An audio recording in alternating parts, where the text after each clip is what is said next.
வணக்கம். இன்னைக்கு நம்ம பார்க்க போகிறது மார்ல சளி கட்டி போயிட்டு இருக்குங்க.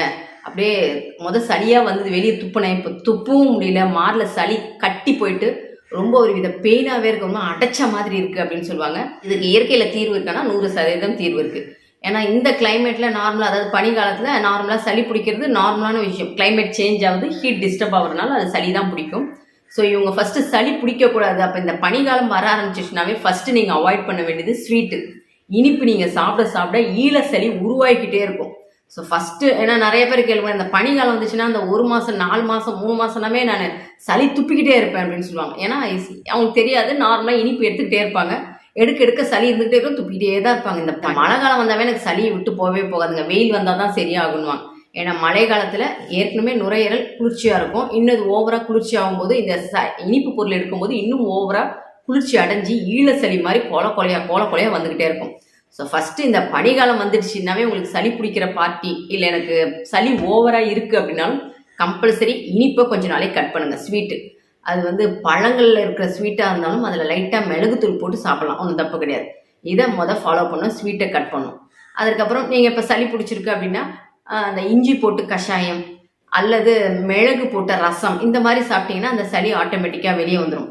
ரொம்ப முக்கியமானது, சளி இருக்கும்போது நிறையா பேர் செய்யறது என்னன்னா, கஷாயம் குடிச்சா சளிக்கு நல்லதுன்னு சொல்லிட்டு ஒரு நாளைக்கு 4-5 தடவைக்கு மேலே மிளகு, இஞ்சி, சுக்கு அப்படின்னு என்னத்தையோ போட்டு கொதிக்க வச்சு கொஞ்சம் குடிச்சிக்கிட்டே இருப்பாங்க. இது சரியான தீர்வானா கிடையாது. எப்போவுமே விருந்து மருந்து 3 நாள் சொல்லுவாங்க. ஸோ ஒரு மருந்தை குடிக்கிறீங்கன்னா காலையில் கொஞ்சம் குடிக்கிறீங்களா, ஈவினிங் அதோட போதும், சும்மா குடிச்சிக்கிட்டே இருக்கக்கூடாது. இப்படி கொஞ்சமாக குடிக்கும்போது சளி கொஞ்சமாக வெளியேறி நுரையீரல் நமக்கு ஃப்ரீயாக ஆரம்பிக்கும்.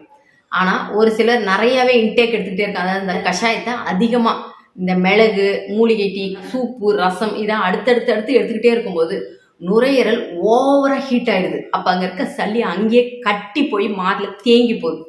இப்படி தேங்கிறதுனால மாரில் இருக்க சளி வெளியும் வராது, நம்ம என்ன பண்ணாலும் ரொம்ப கட்டியான மாதிரி ஒரு ஸ்டேஜில் வீசிங் வர மாதிரி இருக்கும், இல்லை மாறு அப்படியே அடைக்கிற மாதிரி இருக்கும்.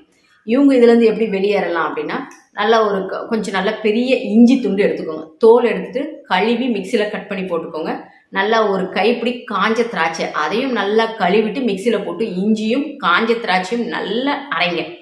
நல்லா தண்ணி ஊற்றி அரைச்சி அடுப்பில் ஒரு கடாயில் வச்சு இந்த அரைச்ச இதையே ஜூஸையும் அதில் ஊற்றிடுங்க. ஊற்றி நீங்கள் போக வரை கிண்டிக்கிட்டே இருந்தீங்கன்னா அதில் இருக்க ஈரத்தன்மெல்லாம் போய் அந்த இஞ்சும் காஞ்ச திராட்சையும் அப்படியே பிறண்டுக்கிட்டு ஒரு லேகியம் மாதிரி வந்துடும். ஸ்டவ் ஆஃப் பண்ணிவிட்டு சும்மா ஒரு 1/2 டீஸ்பூன் நெய்யை மட்டும் ஊற்றிடுங்க. ஊற்றிட்டு நீங்கள் காலையில் ஈவினிங் கொஞ்சம் இந்த லேகியத்தை சாப்பிடுவாங்க. 3 நாள்லலாம், அதாவது 2-3 நாள்லலாம் அந்த மாரில் இருக்க சளி லூஸ் ஆகி மோஷனில் வர ஆரம்பிச்சிடும். மாறும் உங்களுக்கு அவ்வளோ ஃப்ரீயாக இருக்கும். மாரில் சளி கட்டிக்கிட்டு இருக்குன்னா இந்த இஞ்சி காஞ்ச திராட்சை லேகியம் ரொம்ப சிறப்பு. ஆனால் மாரில் சளி கட்டிலாம் இல்லை, ஆனால் கொலையாக சளி வருது அப்படின்னா ஒரு மிளகு போட்ட ரசம் அல்லது இந்த தனியா, இஞ்சி, புதினா இதெல்லாம் போட்டு கொதிக்க வச்சு சூப்பு மாதிரி ஒரு நாளைக்கு 2 வேளை குடிச்சா போதும். ஒரு 3 நாள் எடுத்தாவே இது படிப்படியாக கிளியர் ஆகும். நன்றி.